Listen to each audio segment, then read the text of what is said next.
Welcome to Apex English class with me Ashutosh Sharma. हर रात 9:30 बजे मैं आपको फ्री में मेंस लेवल की इंग्लिश पढ़ा रहा हूँ। जो भी स्टूडेंट SBI PO मेंस देने वाले हैं, आपको इंग्लिश के लिए किसी भी टीचर का पेड बैच लेने की जरूरत नहीं है। फ्री में मैं आपको पूरी नॉलेज दूंगा SBI PO मेंस के इंग्लिश सेक्शन में मैक्सिमम मार्क्स स्कोर करने के लिए। सबसे पहले जो भी स्टूडेंट्स इस चैनल पे नए हैं, अगर आप मेरा लेसन पहली बार अटेंड कर रहे हो तो आप चैनल को सब्सक्राइब कर लीजिए, ताकि आने वाली फ्यूचर जो वीडियोस हैं, जो क्लासेस हैं, वो आप मिस ना करो एंड वीडियो को लाइक कर दीजिए। एक इंपॉर्टेंट अनाउंसमेंट है SBI क्लर्क के स्टूडेंट्स के लिए कि 100 स्टूडेंट्स का ग्रुप, ये इनिशिएटिव मैंने स्टार्ट करा है। मैं आप में से 100 बच्चों को सिलेक्ट करके पर्सनली गाइड करने वाला हूँ SBI क्लर्क 2023 एग्जाम के लिए।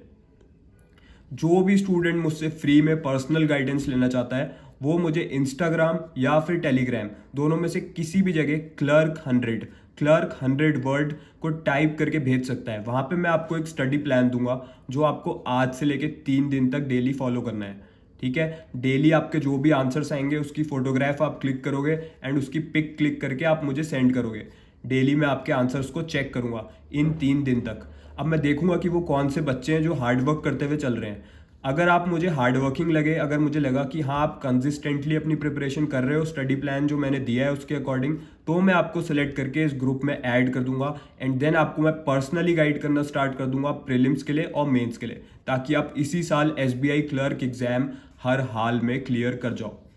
तो जो भी बच्चे इस इनिशिएटिव का पार्ट बनना चाहते हैं, 100 स्टूडेंट्स के ग्रुप में ऐड होना चाहते हैं, वो मुझे क्लर्क 100 टाइप करके भेज दीजिए। टेलीग्राम और इंस्टाग्राम दोनों का लिंक मैं इस वीडियो के डिस्क्रिप्शन में दे दूंगा एंड आपके साथ मैं वो स्टडी प्लान शेयर कर दूंगा जो आपको 3 दिन तक फॉलो करना है इस 100 के ग्रुप में क्वालिफाई करने के लिए।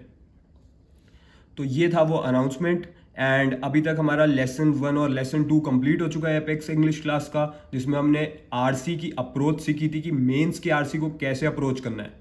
एंड कल मैंने आपको एक एग्जाम लेवल RC सॉल्व करके दिखाया था। आज मैं आपको एक exact SBI PO mains level का RC एक और सॉल्व करके दिखाने वाला हूँ। सोर्स कौन सा यूज करेंगे हम, मैंने आपको बेस्ट सोर्स बता दिया है जहां पे एग्जैक्टली आपको एग्जाम लेवल के RC और क्लोज टेस्ट दोनों मिल जाएंगे।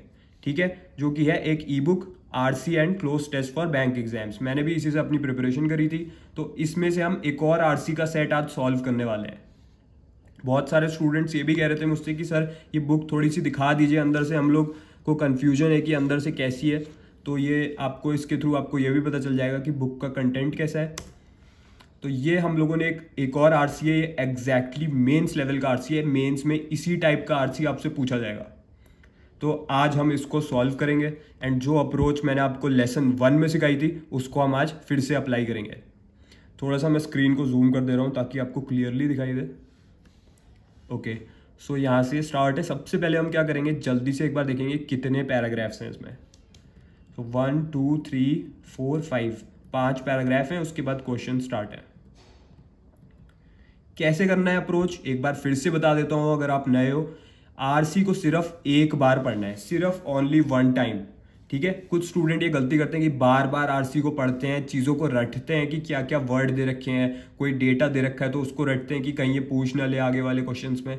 ये सब आपको नहीं करना है, इसमें आपका टाइम वेस्ट होता है। मेंस में, मेंस एग्जाम का जो RC है उसका एक स्ट्रक्चर होता है। स्ट्रक्चर्ड वे में आपको इन्फॉर्मेशन दे रखी होती है, आपको कुछ भी याद करने की जरूरत नहीं है, बार बार पढ़ने की जरूरत नहीं है। कैसे करेंगे, फर्स्ट पैरा से हम रीडिंग करना स्टार्ट कर रहे हैं। अब आप भी मेरे साथ रीड करते जाइए। The concept of artificial intelligence has revolutionized various industries and continues to shape the future of technology। तो ये हमें पता चल गया कि AI के बारे में बात हो रही है। AI हम सब जानते हैं, आर्टिफिशियल इंटेलिजेंस। ठीक है, ये लेटेस्ट टेक्नोलॉजिकल एडवांसमेंट है अभी 21st सेंचुरी का। AI ने क्या करा है, has revolutionized various industries and continues to shape the future of technology. तो इन्होंने बता दिया कि टेक्नोलॉजी को ये शेप कर रहा है, हमारा फ्यूचर शेप कर रहा है AI। अब तक हमें इतना तो क्लियर हो गया कि AI के बारे में बात हो रही है। ठीक है, और फर्स्ट पैराग्राफ जो होता है आपका RC का, उसमें यूजुअली डेफिनेशंस दे रखी होती हैं, उसको थोड़ा सा एक्सप्लेन कर रखा होता है टॉपिक को। तो फर्स्ट पैरा हम क्विकली अपनी जो रफ शीट हमें मिलेगी एग्जाम में, उसमें हम नोट कर लेंगे इंट्रो। मतलब जो फर्स्ट पैरा है वो इंट्रो से रिलेटेड है, तो हमने इंट्रो वर्ड को नोट कर लिया, जैसे कि मैं अभी नोट कर रहा हूं। अगर आपके पास नोटबुक है तो आप अभी इसको नोट कर लीजिए। अब इसमें हम सेकेंड लाइन को पढ़ेंगे इसी पैराग्राफ की।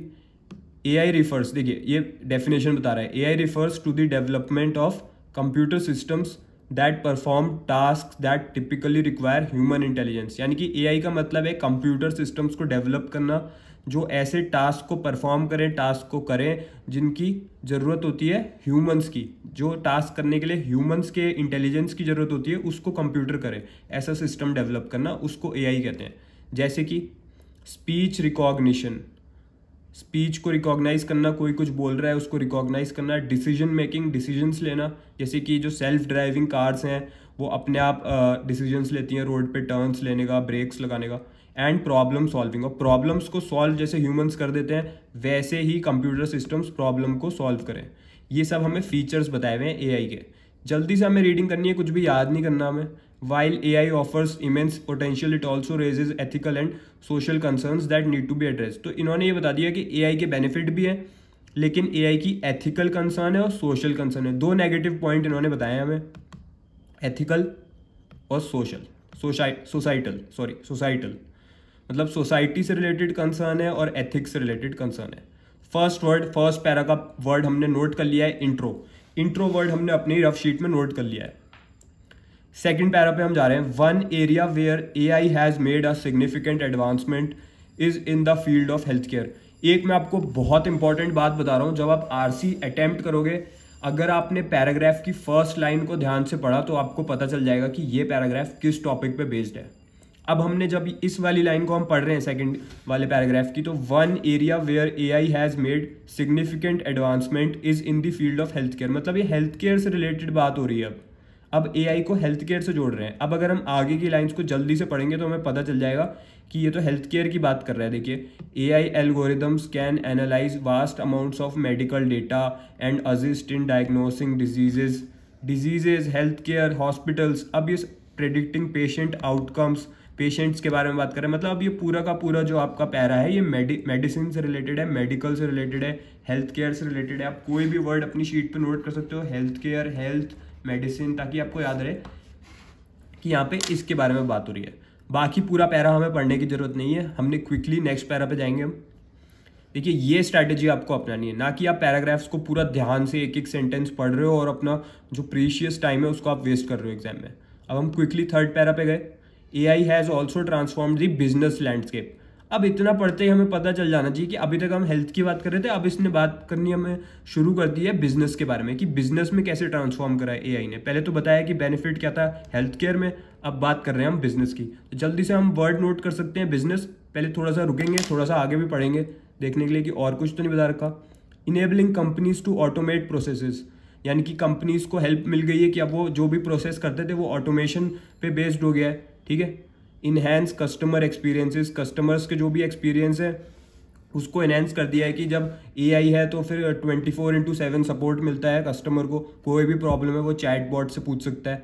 And gain insight from large data sets, data को एनालाइज करना।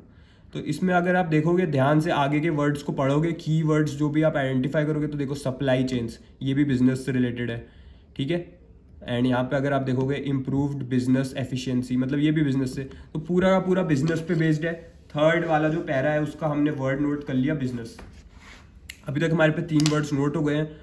I am sure, I hope that आप लोग भी अपनी नोटबुक में नोट करते हुए चल रहे हो उसके साथ साथ, क्योंकि इसी तरीके का RC आपके एग्जाम में आएगा मेंस में। ठीक है। SBI PO मेंस के सारे एस्पिरेंट ध्यान से सुन लो, इसी तरीके का RC आएगा, ऐसा स्ट्रक्चर होगा उसमें। कैसे अप्रोच करना है, जल्दी से पढ़ना है, फर्स्ट सेंटेंस समझना है कि किस टॉपिक पे बेस्ड है ये वाला पैरा, और जो उसका थीम निकल के आता है उस पैराग्राफ का, उस पे एक वर्ड बना के, मैं फिर से बता रहा हूँ, एक वर्ड जो उस पूरे पैरा को कन्वे कर दे उसको नोट कर लेना है अपनी नोटबुक में। वही आपको हेल्प करेगा जल्दी से आंसर करने में, RC को आप जल्दी से सॉल्व कर जाओगे। ठीक है। Now paragraph number 4। अब हम पैराग्राफ नंबर 4 पे आते हैं। डिस्पाइट इट्स बेनिफिट्स, मतलब अब हमें इतना पता चल गया कि बेनिफिट्स के अलावा, डिस्पाइट इट्स बेनिफिट मतलब अब हम नेगेटिव सेंस में बात करने वाले हैं। अब हम लोग इसके नेगेटिव्स गिनाएंगे AI के। तो जल्दी से आप अपनी नोटबुक में लिख सकते हो नेगेटिव।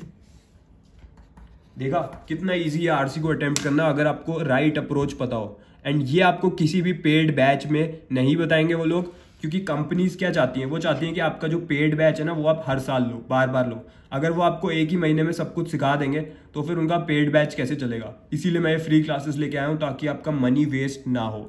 पैसे आपको खर्च बहुत ही ज़्यादा सोच समझ के करने हैं। मैं आपको बताऊंगा कि आपको जो कोई अगर चीज़ खरीदनी भी है तो आपको बुक्स पे फोकस करना चाहिए, क्योंकि सेल्फ स्टडी आपको करनी है, ना कि आपको पेड बैचेस लेने हैं। अगर आपको कंसेप्ट को समझना है तो आप फ्री क्लासेस अटेंड कीजिए, बस प्रैक्टिस करने के लिए आप बेस्ट सोर्स फॉलो कीजिए, वहां पे आपको फ्री पे नहीं जाना है।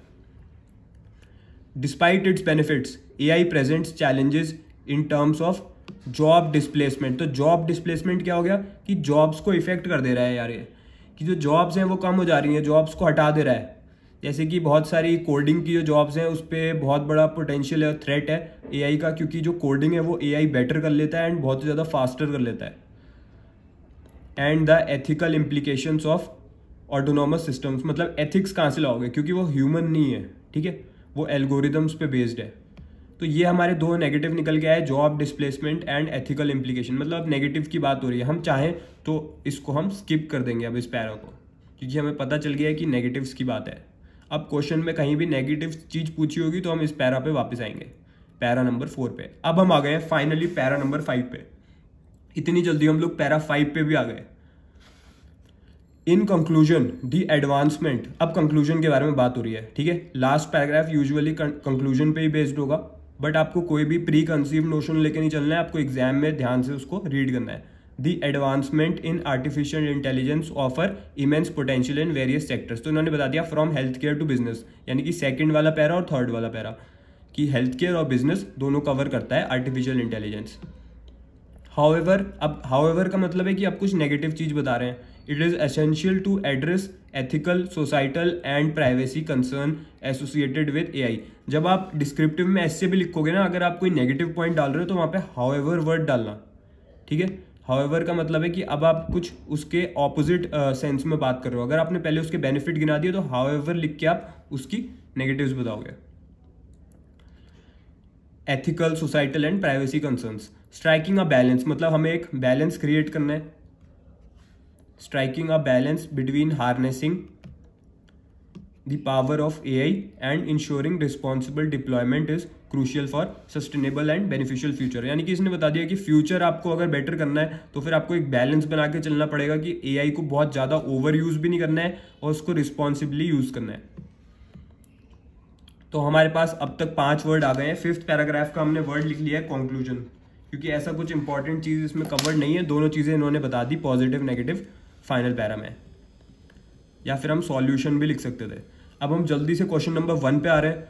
What is the main characteristic of artificial intelligence system. Main characteristic क्या है, ये कहाँ पे पता चलेगा? सबसे पहले हम अपने वर्ड्स को देखेंगे। क्या ये सेकंड पैरा में पता चलेगा? हेल्थ केयर में नहीं, बिजनेस में नहीं, नेगेटिव में नहीं और कंक्लूजन में नहीं, इंट्रो में हमें पता चलेगा। Ability to, option A ability to mimic human behaviour. Option B capability to perform task that require human intelligence. C, अगर आपने ध्यान से इसको पढ़ा होगा ना, आरसी को, जो चीज़ें मैंने आपको बताई कि डेफिनेशन कहाँ पे मिलती है फर्स्ट पैरा में, ठीक है, तो अब आपको पता चल जाएगा डेफिनेशन क्या होती है, वो उसके मेन कैरेक्टरिस्टिक को बताती है। तो आप जल्दी से फर्स्ट पैरा पे जा सकते हो, या फिर अगर आपने क्विकली अगर पैराग्राफ को ग्लैंस करा था और आपको थोड़ा सा आप कॉमन सेंस लगाओगे एग्जाम में, तो आपको पता चल जाएगा कि correct answer is option number B. क्योंकि जो एआई की अभी हमने बात भी करी थी, वो क्या करते हैं, ह्यूमंस जो भी चीज़ें करते हैं उसको वो लोग परफॉर्म कर लेते हैं, जिसके लिए ह्यूमन इंटेलिजेंस की रिक्वायरमेंट होती है। तो ऑप्शन नंबर बी इसका करेक्ट आंसर है। इसके जो आंसर्स हैं वो नीचे दे रखे हैं, वो मैं आपको शो भी कर दूंगा, इस बुक में आंसर्स भी गिवन है। सो अब क्वेश्चन नंबर 2 पे चलते हैं। In the context of health care how can AI benefit patient care. मतलब हेल्थ केयर के बारे में बात हो रही है। हेल्थ केयर हमने वर्ड पकड़ लिया, कीवर्ड। अब हमने ये कौन से पैराग्राफ में था, हमने अपनी नोटबुक में देखा, जो हमारे पे रफ शीट थी एग्जाम में, हेल्थ सेकंड पैरा। तो सेकंड पैरा में जल्दी से जाएंगे, एआई पेशेंट्स की कैसे बेनिफिट करेगा। हमने नहीं पढ़ा उस पैराग्राफ को, हमें बस इतना पता है कि सेकंड पैराग्राफ में जाना है। तो बिना टाइम वेस्ट करे सेकंड पैराग्राफ में जाएंगे, देखेंगे पेशेंट्स की ये कैसे हेल्प करता है। ये आ गया हमारा सेकंड पैरा। अब इसमें हम देख रहे हैं second line, AI algorithms can analyse vast amount of medical data, ठीक है, and assist in diagnosing diseases, यानी कि डिजीज को डायग्नोस करेगा, किसमें, पेशेंट में, predicting patient outcome and recommending personalised treatment plan, improves patient care, मतलब पेशेंट की केयर इंप्रूव करेगा, उसके डिजीजेस को डायग्नोस कर लेगा। अब हम देखेंगे कि इससे रिलेटेड हमें आंसर कहाँ मिल रहा है। ऑटोमेट प्रोसेसेस ये नहीं है। ऑप्शन बी इनहैंसिंग कस्टमर्स, नहीं, ये तो बिजनेस से रिलेटेड है। Option number C analysing customer behaviour patterns, no, ये भी बिजनेस से रिलेटेड है। ऑप्शन नंबर डी, यहाँ से हमें क्लियरली पता चल रहा है assisting in diagnosing diseases and recommending personalised treatment plans. कुछ याद करने की जरूरत नहीं थी, बस हमने जो हेल्थ वर्ड लिखा हुआ था सेकंड पैरा के लिए, उससे हमें पता चल गया कि सेकंड पैरा में आंसर ढूंढना है। जल्दी से जाके वहाँ पे ढूंढा, पेशेंट से रिलेटेड कहाँ कहाँ पे वर्ड गिवन है, कीवर्ड को पकड़ा एंड फिर हमने सीधे ऑप्शन डी को मार्क करा। जितने टाइम में आप क्वेश्चन नंबर 2 पे पहुंच जाओगे ना, वहाँ पे बच्चे तो आरसी को ही रीड कर रहे होंगे, बाकी स्टूडेंट्स। अगर आपने ये अप्रोच अप्लाई कर दी एग्जाम में, ईजिली आप बहुत अच्छे मार्क्स स्कोर करोगे। आने वाली क्लासेस में हम लोग सारे टॉपिक्स कवर करने वाले हैं। अभी हम आरसी पे फोकस कर रहे हैं। एक एक टॉपिक मैं आपको पढ़ा दूंगा इंग्लिश मेंस लेवल के लिए। क्वेश्चन नंबर 3 पे अब हम आते हैं। What is a potential concern. Concern word पढ़ते ही हमें पता चल जाना चाहिए कि अब कुछ नेगेटिव की बात हो रही है। नेगेटिव कहाँ पे है? 4th paragraph. तो 4th पैराग्राफ में ढूंढना है। Related to the use of AI in decision making process. Decision making में क्या कंसर्न है? एक बार ऑप्शंस को देखते हैं। Option A job displacement and upskilling, option B privacy and security, option C ethical implications, option D accounting and transparency in decision making. तो अब हमें एक बार पैराग्राफ पे जाएंगे। हम कौन से पैराग्राफ पे जाएंगे? हम जाएंगे 4th पैराग्राफ पे। 4th पैराग्राफ में देखेंगे कि डिसीजन मेकिंग वर्ड कहाँ पे आ रहा है। अब इसमें हो सकता है कि ऐसा वर्ड यहाँ पे ना हो और ऐसा भी हो सकता है कि हो। तो डिसीजंस यहाँ पे हमें देखने को मिल रहा है word. Decisions impacting human lives must be programmed into the algorithms. तो अब यहाँ पे क्या बात हो रही है? एथिक्स की बात हो रही है। Ethical considerations arise in the development of self driving cars की वहाँ पे डिसीजन कैसे लेगा वो। एक बार हम जल्दी से ऑप्शंस को देखेंगे तो यहाँ पे हमें पता चल जाएगा accountability and transparency in decision making. ये हमें करेक्ट सेंटेंस लग रहा है क्योंकि ये एक पोटेंशियल कंसर्न है, ठीक है, एआई की डिसीजन मेकिंग में। एथिकल इम्प्लीकेशन अलग चीज हो गई। एथिकल इम्प्लीकेशन, एथिक्स अलग चीज है, डिसीजन मेकिंग अलग चीज है। तो अकाउंटेबिलिटी और ट्रांसपेरेंसी जो है, ठीक है, ये ऑप्शन डी करेक्ट आंसर हो गया। क्वेश्चन नंबर 4 पे हम जल्दी से आते हैं। What challenge does AI pose in terms of workforce and employment. तो ये हमने पढ़ा था जॉब डिस्प्लेसमेंट का वर्ड, ठीक है। जल्दी से हम ऑप्शंस को देखेंगे। Risk of job loss and need for upskilling, हाँ ये भी सही है। B potential job creation, maybe. Option C difficulty in adapting. We do not know the answer, हमें नहीं पता आंसर क्या है।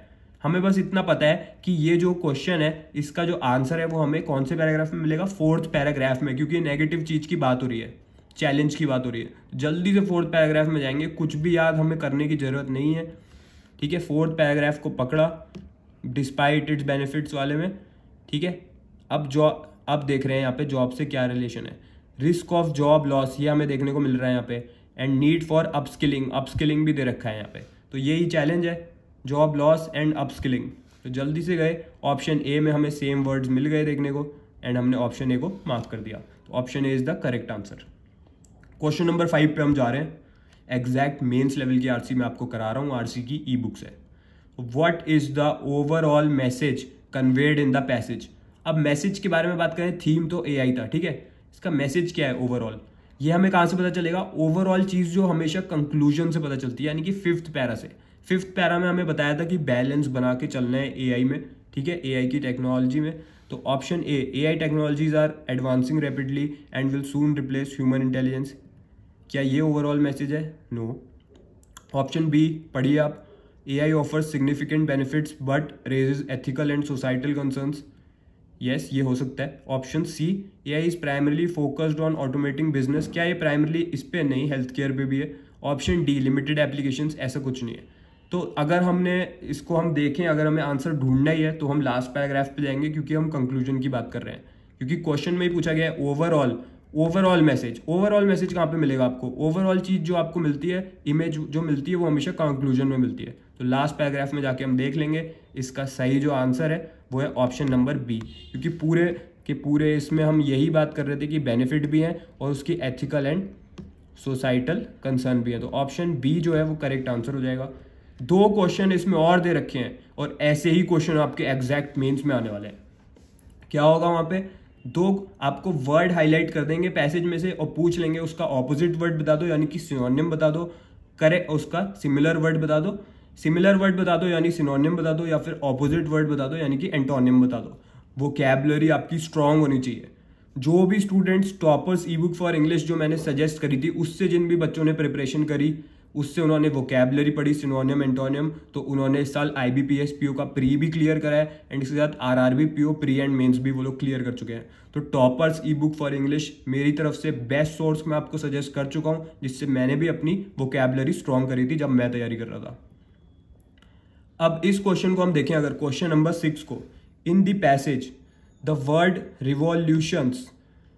Revolutions is closest in meaning to, paragraph 1 भी दे दिया इन्होंने हमें क्वेश्चन में ये भी बता दिया कि कौन से पैराग्राफ में है ये। तो रिवॉल्यूशन किससे रिलेटेड हो सकता है, डिस्कवरी, ट्रांसफॉर्मेशन, एक्सपेरिमेंट, डिसरप्शन। तो हमें ये बताया था पैराग्राफ 1 में कि रिवॉल्यूशनाइज कर दिया है AI ने हमारी करंट वर्ल्ड को। तो रिवॉल्यूशनाइज कैसे कर दिया है, क्या कर दिया, अगर हम रिवॉल्यूशन वर्ड को रिप्लेस करें तो किससे करेंगे, डिस्कवर कर दिया नहीं, ट्रांसफॉर्म कर दिया यस। तो क्विकली हमें पता चल जाना चाहिए ट्रांसफॉर्म, क्योंकि रिवॉल्यूशनाइज का जो सिनोनियम है वो है ट्रांसफॉर्म। अगर आप प्रॉपरली अगर आपने सिनोनियम एंटोनिम्स पढ़े हैं, आपकी वोकैबुलरी आपने स्ट्रॉन्ग करी है डेली बेसिस पे, तो क्विकली आप इसका आंसर कर दोगे। Option number B is the right answer. अब क्वेश्चन नंबर 7 पे आते हैं। The word diagnosing, paragraph 2 is closest in meaning to. Diagnosing कहाँ पे पढ़ा था हमने पैराग्राफ 2 में कि डायग्नोस कर लेता है डिजीजेस को AI। ट्रीट कर सकता है क्या AI, नहीं कर सकता, वो तो डॉक्टर ही करेगा। Option B detecting, yes. Option C preventing, नहीं, प्रिवेंट भी नहीं कर सकता। तो डायग्नोसिंग, इस तरीके से आप ऑप्शंस को एलिमिनेट कर सकते हो अगर आपको राइट आंसर नहीं पता है, अगर आपकी वोकैबुलरी स्ट्रांग नहीं है। बट आपको ये एग्जाम में नहीं करना है, क्योंकि एग्जाम में बहुत सारे सिमिलर वर्ड्स आपको ऑप्शंस में दिए रहेंगे, ताकि आप गलती करो आपके मार्क्स डिडक्ट हो जाए। ये याद रख के चलना कि नेगेटिव मार्किंग है एग्जाम में। 2 मार्क का क्वेश्चन है तो फिर 1/4 अगर मार्क्स कटेंगे तो आपके 0.5 मार्क्स कट जाएंगे। सो डायग्नोसिंग वर्ड, ऐसे वर्ड्स की आपको वोकैबुलरी स्ट्रांग करनी है। इसी के लिए टॉपर्स ई बुक मैंने आपको बता रखी है, वहाँ से डेली आप वोकैबुलरी पढ़िए, सिनोनिम याद कीजिए, एंटोनिम याद कीजिए, बहुत ज़्यादा इंपॉर्टेंट है, आपके मेंस में ज़रूर पूछे जाएंगे। सो डायग्नोसिंग वर्ड का अगर हम क्लोजेस्ट इन मीनिंग यानी कि सिनोनिम देखें तो वो है डिटेक्टिंग। तो option B is the right answer. So ये थी एक मेंस लेवल की RC जो मैंने आपको कराई आज। इसी तरीके की RC आपके एग्जाम में आएगी इस साल, SBI PO मेंस में भी, SBI क्लर्क मेंस में भी। Reading comprehension and cloze test for bank exams, इस ई बुक को हम फॉलो कर रहे हैं। मैंने अपनी प्रिपरेशन के टाइम पे इसी से अपनी सारी पूरी की पूरी प्रैक्टिस करी थी। अब जो भी स्टूडेंट्स SBI क्लर्क का जो ग्रुप है हमारा, उसका जो भी स्टूडेंट पार्ट बनना चाहता है वो मुझे मैसेज कर सकता है टेलीग्राम या इंस्टाग्राम पे, क्लर्क 100 टाइप करके भेज दीजिए 100 स्टूडेंट्स के ग्रुप में ऐड होने के लिए। उसमें ऐड होने के लिए आपको 3 डेज़ का जो स्टडी प्लान है वो आपको फॉलो करना पड़ेगा डेली बेसिस पे। अगर आपने उसको प्रॉपरली फॉलो करा, डेली अपने आंसर्स मुझे सेंड करें, मैं आपको आपके आंसर्स चेक करूंगा। अगर आपने हार्डवर्क करके दिखाया इन 3 दिन तो मैं आपको सिलेक्ट करके उस 100 स्टूडेंट्स में ऐड करूंगा। इस साल आप डेफिनेटली SBI क्लर्क क्लियर करोगे। सो कल हम फिर से मिलेंगे रात को 9:30 बजे एक और क्लास के साथ। हम लोग मेंस इंग्लिश पूरी की पूरी कवर कर देंगे। मैं चाहता हूँ मैं आपको पूरी की पूरी नॉलेज शेयर कर दूँ आपके साथ, जो भी मुझे पता है बैंक एग्जाम में मेंस को क्लियर करने के लिए, इंग्लिश में मैक्सिमम मार्क्स स्कोर करने के लिए। So we'll meet tomorrow at 9:30 PM same time. All the best.